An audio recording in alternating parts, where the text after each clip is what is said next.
Hi everybody and welcome to today's Animal Cam.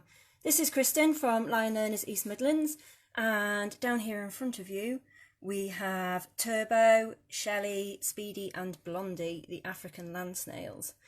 Now last week we started our curriculum linked Animal Cam sessions and we looked at animal classification. So last week you learnt all about mammals with me on Monday, and then you had a good look at the amphibians in Rachel's pond on Tuesday.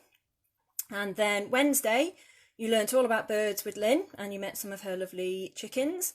And Thursday, you met some of Claire's fabulous reptiles. And then on Friday, you were back with Lynn again to see some of the fish that live in her pond and learn all about fish.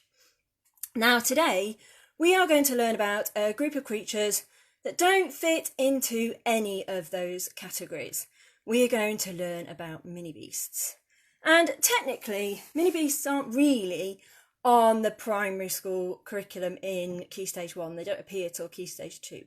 But a lot of teachers in Foundation and in Key Stage 1 learn all about them with their classes because they're really, really interesting, and it means you can go and do bug hunting outside and things like that. So we thought we would include mini beasts in our animal classification videos, and we're going to learn some things about them today. Mini beasts are actually really, really important. They are the most numerous animals on the planet. There are more of them than there are anything else. And there are actually 1.25 million species of mini beast across the globe, which I think is amazing. And there are 25,000 different species in the UK alone, which is pretty cool. And they are very important because they are food for lots of other creatures, lots of bigger creatures. So they're an important part of the food chain, but also some of them are important pollinators as well. So we really do need them, and they're very interesting to learn about. They are the most varied group. They're much more varied than the other groups of animals that you've looked at before. So mini beasts include insects, which are six-legged creatures, and they also include worms. They include mollusks, so slugs, snails and things like that, and arachnids as well, so spiders and mites and all sorts of other types of creature too. And so they're really, really varied, really different in lots of ways, but they all have a few things in common. And the main thing that makes these creatures all similar is that they are lacking something in their body. They do not have any bones. I'm hoping one of my snails is going to come and do a demo. Let's use Turbo. There we go. This is the lovely Turbo, the African land snail. And if I just give Turbo a little bit of a wobble, you can see his body is very, very floppy. When I go to schools with my snails, I let the children touch his squishy, floppy body, and then they can feel that really he's just a blob. He hasn't got any bones inside him. He's very, very soft. And so we call these creatures invertebrates, which means no-boned creatures. All of the other types of creatures you learnt about last week, they all have a skeleton. They all have bones inside. But mini beasts don't. They are invertebrate creatures. And some of them, just like Turbo, have a hard shell. So obviously Turbo can hide inside his shell to protect his floppy body if he thought that I was going to eat him, which clearly you can see he doesn't. He's having a good look at the camera there. He would hide from me inside his shell. And he can also hide if the weather is not the best for him. So if it's too dry or too hot, hi Turbo, he will go right inside his shell and seal himself up and wait till the weather gets better. But some mini beasts, some invertebrates, are just completely floppy. They have no kind of shell at all, so things like worms and slugs. And others have a hard shell that covers their body all the time. Things like beetles, and we're going to meet a beetle very shortly. They have a hard shell called an exoskeleton, so an outside skeleton that protects the soft part of their body that they wear all the time. They don't go in and out of it.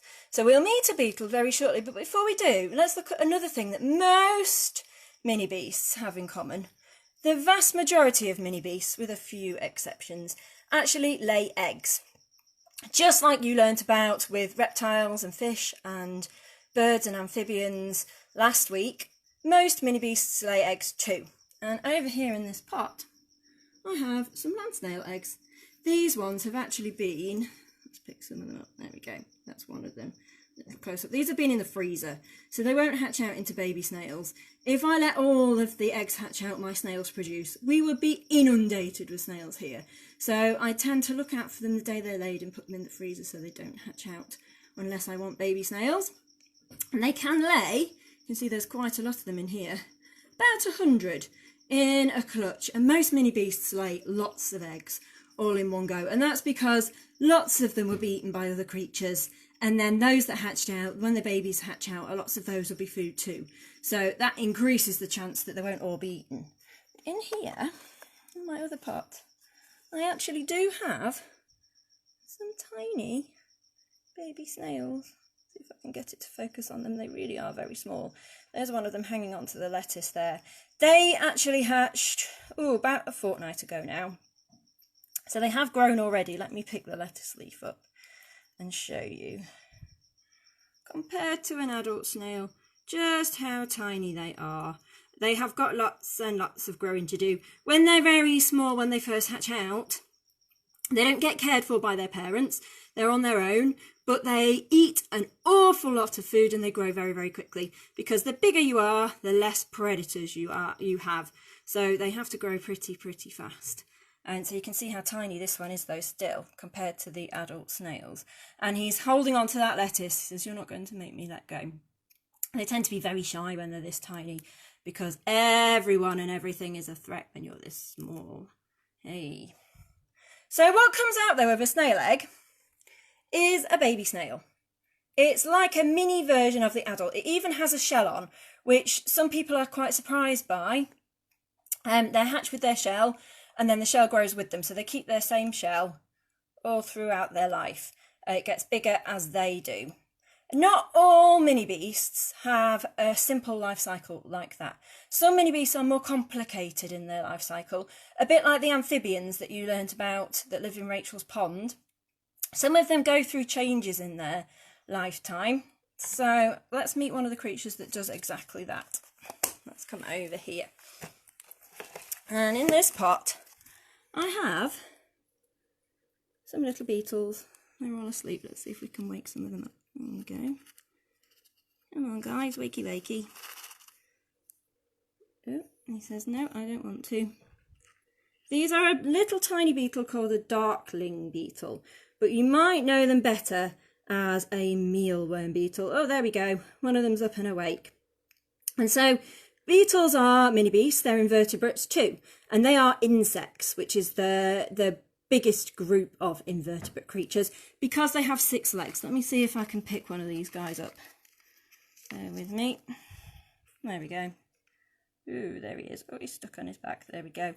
So they have 6 legs, which makes them an insect. And they have a really hard exoskeleton, an outside skeleton that protects them. So me picking this beetle up hasn't hurt him. He's really hard and tough. And actually underneath his exoskeleton, he can open his case up and he has wings. So he can fly. These guys don't tend to want to fly an awful lot. You can see he's just scampering around on my hand. But they can fly, a bit like a ladybird. There are wings under there. So lots of beetles can fly. They do have wings. And other invertebrates too as well. And when these guys lay eggs, I have never actually seen them, despite the fact that I get their babies. So their eggs are very tiny, and I can't tell you exactly what they look like, but they do lay eggs, and out of the egg doesn't come a beetle, out of the egg comes a mealworm, like these guys here. Oops, there we go. We have lots and lots of mealworms in this container. They're not this big when they come out of the egg. Let me scoop some of them up. There we go. You can see them crawling around on my hand. They're really, really small when they come out of the egg, and then they, just a bit like a caterpillar, they eat and eat and eat and grow, and then eventually they become something called a pupa. And let me show you a pupa. Put these mealworms down. The pupa looks like this. And so inside of those weird looking things, there is a mealworm becoming a beetle. And eventually the pupa will open up and out comes one of the beetles you saw at the start. If I lift one of these up for you, this is so difficult. I need 3 hands to do this. There we go. If I hold him in my fingers, you can see it's wiggling. So you can see that there's life in there. Very, very weird. And you can almost see the front of it almost looks like the head of a beetle. Very hard to get it in focus. So eventually these will become a darkling beetle like their parents. A lot of them won't make it. A lot of them, when they're a mealworm like this, will get eaten by other creatures. They are food for everything. Some of our lizards and other creatures love to eat these. And in nature, they will get eaten by birds and all sorts of other creatures. They are a very tasty, nutritious snack for lots of other creatures. But once they become a beetle, very few things eat them. Beetles taste really bad. And so once they get to this stage, they're kind of safe. They've all gone back to sleep again. Safe to lay their eggs and carry on. But just like the snails, they'll lay lots of eggs. And so to maximise the chances of some of them surviving to become a beetle. So they have a strange life cycle, very similar to a butterfly. So the butterfly lays eggs, out comes a caterpillar, then they become a chrysalis, and then you get the butterfly. So these guys do a very, very similar thing. And as far as I know, all beetles do this have this kind of life cycle. They have a much more complicated life cycle than the snails. All right, let's put these guys out of the way. And we can meet a bit of a bigger mini beast, which is easier for me to film, except for the fact that they're all hiding. In here we have Millie and her friends, and they are giant African millipedes. So they are pretty big for a mini beast. Let's pick one of you up. Oh, you're going to go to the loo. Let's leave her alone. So they're much, much bigger than a British millipede. We have millipedes in Britain that are a couple of centimetres long. These can grow much, much bigger than that. In fact, you can see they already are. And they have this beautiful, hard exoskeleton. So as I stroke her, she feels, some people say, a bit like a pipe. She feels very hard. She's not soft or wet or squishy. She has this hard outside skeleton which is protecting her. Underneath that, she is really, really soft and squishy.